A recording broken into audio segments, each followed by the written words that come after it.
Hi guys, कैसे हो आप सब लोग। आई होप आप लोग बहुत अच्छे होंगे, मस्ती में होंगे। तो आज हम बात कर रहे हैं टॉपिक, वो बात कर रहे हैं क्लास 6 के सोशल साइंस का topic, what where and how. जब ये टॉपिक सुनते हैं तो हम लोग के दिमाग में इंग्लिश के वर्ड्स आते हैं। क्या हम व्हाट क्वेश्चन मार्क हम लोग अपना जो इंग्लिश में हम लोग पढ़ते थे, व्हाट वेयर व्हेन हाउ, हम ये पढ़ रहे हैं। नहीं, हम लोग जो पढ़ रहे हैं वो बात कर रहे हैं हम एसएसटी टॉपिक। जब आप 6 क्लास से आ जाते हो तो आप लोगों के जो टॉपिक्स हैं एसएसटी के, जो आप साथ में पढ़ते हो, वो हो जाते हैं 3 सब्जेक्ट्स में डिवाइड।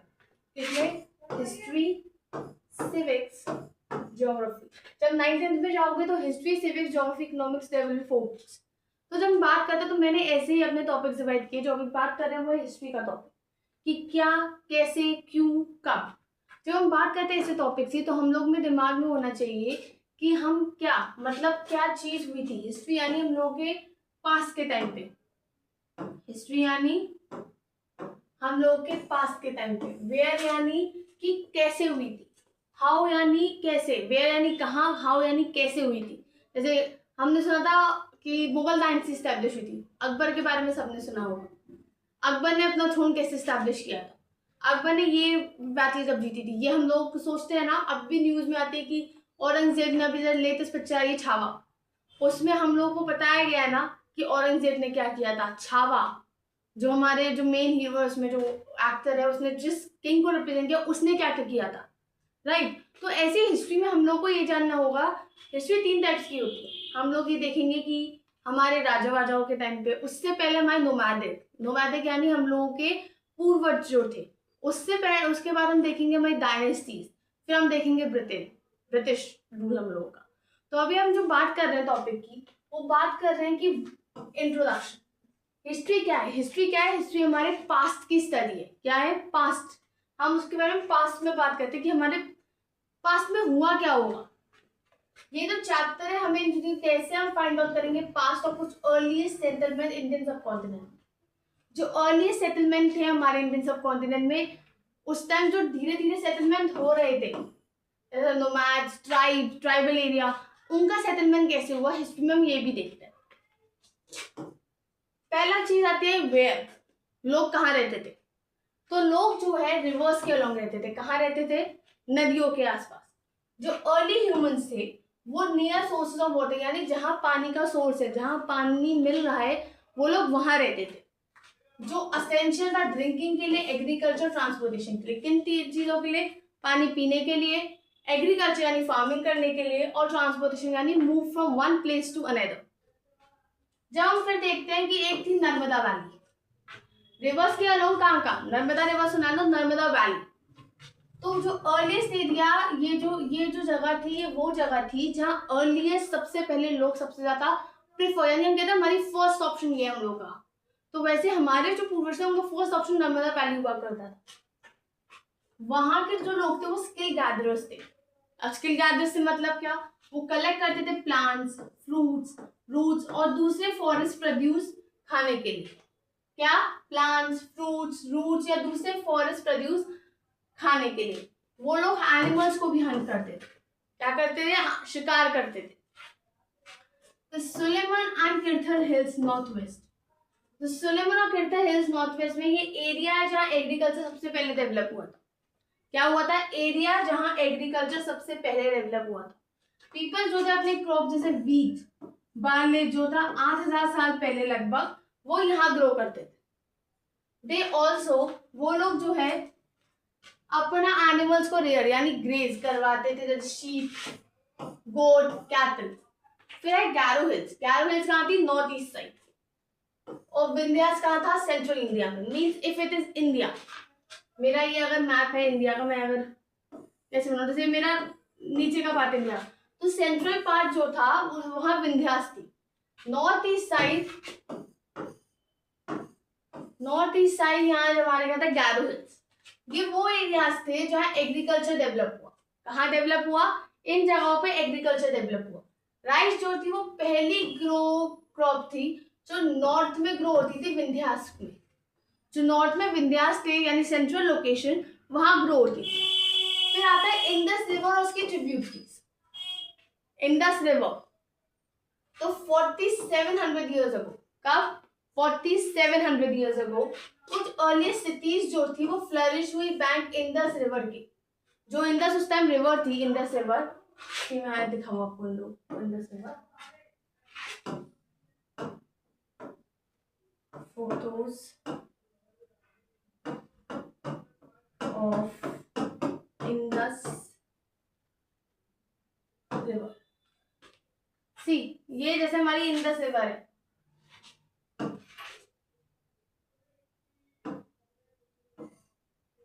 इमेजेस हम लोग की जैसे, see this is Indus river. हम लोग की लाइन ऑफ सिविलाइजेशन क्यों ट्रेस करें, इंडस रिवर ये है हमारी। तो जो इंडस रिवर थी, इंडस रिवर उसकी ट्रिब्यूटरी, यानी जब रिवर होती है उस वो छोटे छोटे पार्ट में अलग अलग जगह जाती है, उन्हें हम कहते हैं ट्रिब्यूटरीज। तो इंडस रिवर जो थी उसकी ट्रिब्यूटरीज वो 4700 ईयर्स अगो पहले थी। कुछ जो अर्ली सिटीज थी वो फ्लरिश हुई बैंक में इंडस रिवर के, उसकी ट्रिब्यूटरी यानी स्मॉलर रिवर्स जो फ्लो करती है लार्ज रिवर में। क्या, स्मॉलर रिवर्स जो फ्लो करती हैं लार्ज रिवर में। फिर आती है Ganga and tributaries. Ganga and tributaries होती है वो 2500 ईयर्स अगो यानी 2500 साल पहले लार्जर सिटीज जो है गंगा और उसकी ट्रिब्यूटरी पे बनना शुरू हुई। गंगा और जो उसकी ट्रिब्यूटरी थी वहीं सबसे ज्यादा बनती थी। सोन, ये जो ट्रिब्यूटरी सोन है मैं दिखाती हूँ, एक मिनट।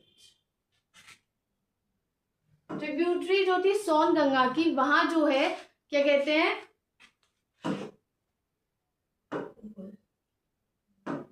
गंगा ट्रिब्यूटरी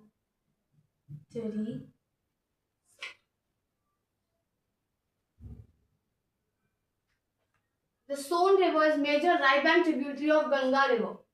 तो देखो सोन रिवर सी फोटो का, ये जो सोन रिवर थी ये पूरी गंगा है। तो गंगा के पास जो ये ट्रिब्यूटरी थी वो सोन रिवर थी।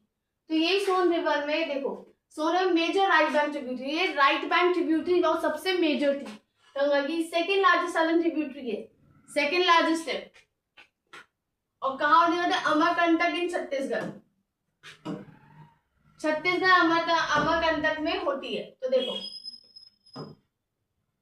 इंपॉर्टेंट अर्ली किंगडम्स को मगध कहा जाता था।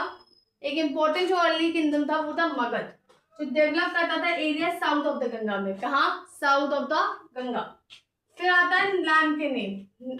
लैंड के नेम क्या थे, India. The name India comes from Indus river also called Sindhu in Sanskrit. जो इंडिया का नाम है वो इंडस रिवर से आया, INDIA, ये इंडिया वो इंडस रिवर से आया, जिसे हम सिंधु भी कहते हैं संस्कृत में।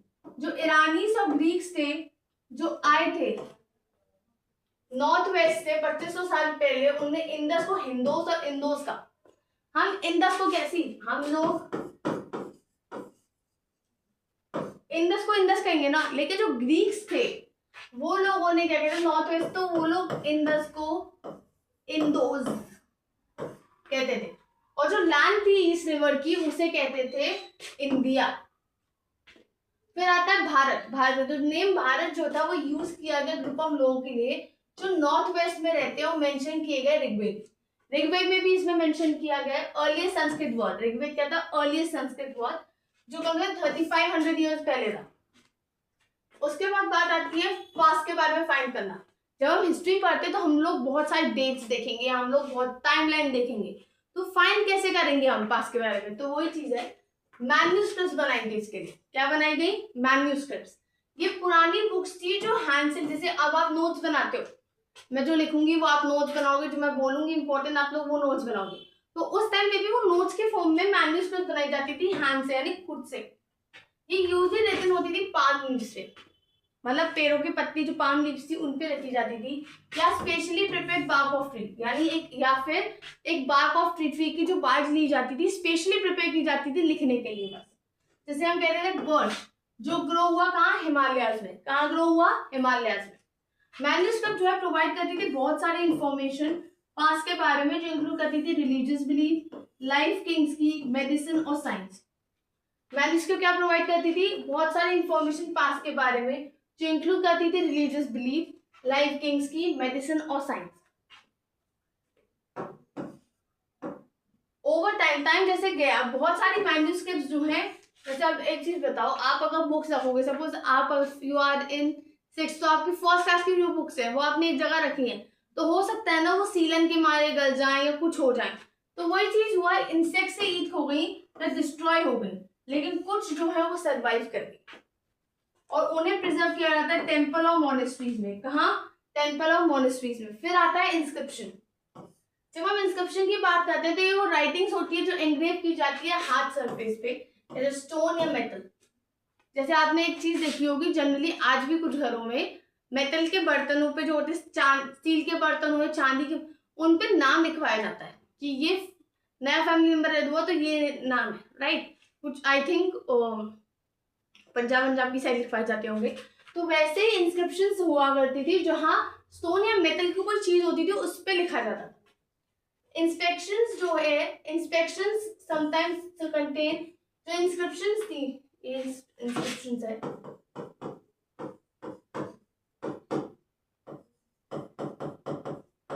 जो इंस्क्रिप्शंस थी वो रॉयल ऑर्डर्स कंटेन करती, यानी जो रॉयल ऑर्डर्स यानी किंग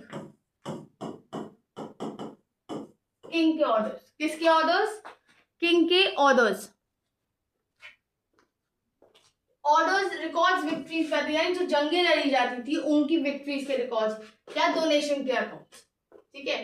ये प्रोवाइड करती थी वैल्यूएबल हिस्टोरिकल इंफॉर्मेशन जो सर्वाइव हुई है लंबे समय तक due to durable nature material का। फिर आती है आर्कियोलॉजी। आर्कियोलॉजी इन्वॉल्व करती है स्टडी करना रिमेन्स बिल्डिंग की, जो स्टोन से बनी है, ब्रिक से बनी है, पेंटिंग, स्कल्पचर।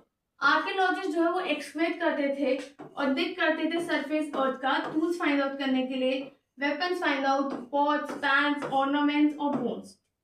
ये जो आर्टिफैक्ट्स थे ये प्रोवाइड करते थे इनसाइड यानी अंदर की नॉलेज लोगों की जिंदगी के बारे में, जो कि पास में लोग कैसे कैसे वो खाते थे, कैसे वो रहते थे, क्या टूल्स वो यूज करते थे, ठीक है। उसका देखो आर्कियोलॉजिस्ट, मैंने इसलिए लिखा है आर्कियोलॉजिस्ट होता क्या है, जो पास्ट के बारे में पढ़ता है। किसके बारे में पढ़ता है? पास्ट के बारे में पढ़ता है, डिगिंग करके रिमेन्स, यानी जो लोगों के रिमेन्स हैं, प्लांट्स के रिमेन्स हैं, वो कहते हैं ना फॉसिल्स, एनिमल्स के फॉसिल्स हैं, उन सबको करके, जैसे tools, pots, beds, figurines, toys, bones, तीन एनिमल्स और ह्यूमंस के, बर्न ग्रेन्स, पाथ हाउसेस, उन्हें हम कहते हैं आर्कियोलॉजिस्ट। Is archaeologist. सी जो उसने फाइंड किया उस पे वो कर रहा है ना, दैट इज द थिंग। उसके बाद बात आती है सी, हम हिस्ट्री के सोर्सेज देख रहे हैं।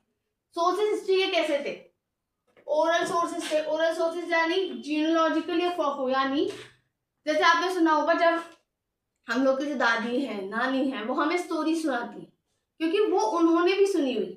तो वैसे ही उस टाइम पे भी स्टोरीज, सॉन्ग्स थे जो उस टाइम पे बहुत फेमस थे। तो ओरल सोर्स यही कि अगर उसके बारे में जान ले, ठीक है। फिर आता है लिटरेरी सोर्स। लिटरेरी सोर्स यानी दो चीजें आती हैं, इंडियन लिटरेचर और फॉरेन अकाउंट्स। क्या आती है? इंडियन लिटरेचर और फॉरेन अकाउंट्स। जब बात करते हैं इंडियन लिटरेचर की तो उसमें आते हैं वेदास एंड इतिहास। इतिहास यानी हिस्ट्री, वेदास यानी ऋग्वेद, सामवेद, यजुर्वेद, अथर्ववेद, इनमें जो चीजें। फिर आती है पोएम्स एंड प्लेज, जो मैंने बोली, पोएम सुनना, जैसे एक बहुत फेमस पोएम है जो हर बच्चों से, मछली जल की रानी है, दैट्स अ पोएम जो हमने सुनी हुई। तो वैसे ही उस टाइम पे भी ऐसी पोएम्स हुआ करती थी जो उस टाइम को रिप्रेजेंट करती। हिस्टोरिकल टेक्स्ट यानी अभी हमने पढ़ा मैन्युस्क्रिप्ट्स, इंस्क्रिप्शन, हिस्टोरिकल टेक्स्ट होते थे। कलेक्शन ऑफ स्टोरीज, अभी बोला कहानियां। फिर आता है साइंटिफिक एंड टेक्नोलॉजी, यानी कुछ चीजें जो साइंटिफिकली और टेक्नोलॉजिकली उन लोगों को भी नहीं पता थी कि वो साइंटिफिक चीजें, लेकिन उन लोगों ने डिस्कवर की, उन लोगों ने चार्ज की, तो वो चीज के भी रिमेन। फॉरेन अकाउंट्स में ट्रैवलॉग्स और हिस्टोरिकल अकाउंट्स, यानी ट्रैवलॉग्स यानी जो हमसे भी डेवलप थे उस टाइम पे। जैसे आपने सुना होगा वास्को दा गामा ने, क्या कहते हैं, एक पोर्टुगीज था जिसने इंडिया को क्या कहते हैं खोजा था, रूट इंडिया का सी के थ्रू। तो वो भी वो ट्रैवलॉग, तो उसने एक ट्रैवलॉग लिखा। वो ट्रैवलॉग यानी हम कहीं जाएं उस चीज के बारे में कि हमने क्या क्या देखा, वहां के लोग कैसे थे, वो लिखते हैं ना, वो चीज। उसके बाद हिस्टोरिकल कॉन्सेंस, यानी उस टाइम की नॉलेज, उस टाइम की पर्टिकुलर टेक्स्ट, उस टाइम का पर्टिकुलर रीजन वो कैसा था। फिर आता है आर्टिस्टिक सोर्स। जब हम आर्टिस्टिक सोर्स की बात करते हैं तो हम देखते हैं पेंटिंग्स, क्योंकि उस टाइम के जो आर्टिस्ट थे वो अगर कुछ कहना चाहे तो वो जनरली अपनी आर्ट से डिस्क्राइब करते थे। किससे डिस्क्राइब करते थे? आर्ट से। जब वो आर्ट से डिस्क्राइब करते थे फिर आते हैं स्कल्पचर्स यानी मूर्तियां, पैनल्स अलग अलग जगहों पर। फिर आता है आर्कियोलॉजिकल सोर्स। इसमें 3 है, इंस्क्रिप्शन, स्ट्रक्चर्स, एक्सकेवेशंस। इंस्क्रिप्शंस में आती है manuscript, copper plates, coins, copper plates, manuscripts, ये आती है इंस्क्रिप्शन में। फिर आता है स्ट्रक्चर। क्या आता है? स्ट्रक्चर। हम बात करते हैं स्ट्रक्चर की तो होता है मॉन्यूमेंट्स और माउंट्स। मॉन्यूमेंट्स यानी जो जैसे हम कहें कि अकबर ने क्या क्या बनाया था, या हमारे शिवाजी महाराज ने क्या बनाया था, या कौन से मंदिर थे, कहाँ वो रहते थे, उनका महल कैसा था, वो चीज। या फिर हम कहें राम जी की अयोध्या, जो अयोध्या हमारे श्री राम जी की है, उनका कैसा था। या हम कहें जो दिल्ली में प्रॉपर वो है, उनका जो मुसलमानों का दरगाह, प्रॉपर दरगाह जो बहुत फेमस है, वो कैसे बनी, उसकी क्या हिस्ट्री थी, कैसे वो हुई। तो वो चीजें भी स्ट्रक्चर्स वो रिप्रेजेंट करते हैं। फतेहपुर सीकरी, ताजमहल की क्या स्टोरी है, वही सीख। फिर आता है एक्सकेवेशन। एक्सकेवेशन कहते हैं ह्यूमन, एनिमल्स और प्लांट के रिमेन्स। क्या चीज? ह्यूमन, एनिमल्स और प्लांट के कैसे रिमेन्स थे। फिर आते हैं टूल्स और वेपन्स। क्या आते हैं? टूल्स, उस टाइम के टूल्स कैसे थे, औजार कैसे थे। ऑर्नामेंट्स, जैसे आज के जमाने में फिगरीन्स बहुत चल रही है, हम कहते हैं ये फिगरीन्स है। ऑर्नामेंट्स हम लोग की ज्वेलरी वगैरह। पॉटरी एंड टॉयज, उस टाइम के टॉयज मिट्टी के होते थे जनरली, जो जहां तक है। हैबिटेट्स एंड बुरियल्स, उस टाइम जैसे एनिमल्स हो रहे हैं उनका क्या होता था, या जो इंसान नहीं रहा उसका क्या होता था, वो चीज। उसके बाद आता है कि व्हाट हैपेंड, हमने की इवेंट्स क्या देखते हैं इसमें। तो जो व्हाट एक्सपेक्ट होता है उसमें हम देखते हैं, फोकस करते हैं स्पेसिफिक इवेंट्स और एक्शंस जो हो चुके। ये इन्वॉल्व करता है आइडेंटिफाई करना की एक्टर्स जो मोटिवेट करे और नेचर उनका इंटरेक्शन का। यानी मेरा ऑफ इंटरेक्शन कैसे होता है, वर्चुअली हो रहा है ना अभी, तो वैसे उनके इंटरेक्शंस कैसे होते थे, क्या बातें होती थी, वो जानना। क्या सिग्निफिकेंट ऑकरेंस हुई है उस टाइम पे, क्या मेजर चेंजेस और ट्रांसफॉर्मेशन हुई है, क्या इमीडिएट कॉन्सिक्वेंसेस हुए, क्या लॉन्ग टर्म इफेक्ट हुए। जैसे कि अब जब हम रेवोल्यूशन के बारे में पढ़ेंगे तो क्या इन्वॉल्व करेगा, आइडेंटिफाई करना स्पेसिफिक ग्रीव यानी स्पेसिफिक प्रॉब्लम्स क्या थी उनकी, मेथड्स प्रोटेस्टों के, प्रोटेस्ट के मेथड्स क्या थे, की लीडर्स कौन थे, इमीडिएट आउटकम क्या हुआ रेवोल्यूशन, यानी जो रेवोल्यूशन हमने किया, प्रोटेस्ट किया, उसका आउटकम क्या था। एक केयरफुल एग्जामिनेशन चाहिए प्राइमरी और सेकेंडरी सोर्सेज का कॉम्प्रिहेंसिव अंडरस्टैंडिंग बनाने के लिए। So that's it for today. अगले टॉपिक के लिए हम जल्दी मिलते हैं। Subscribe the channel, press the bell icon.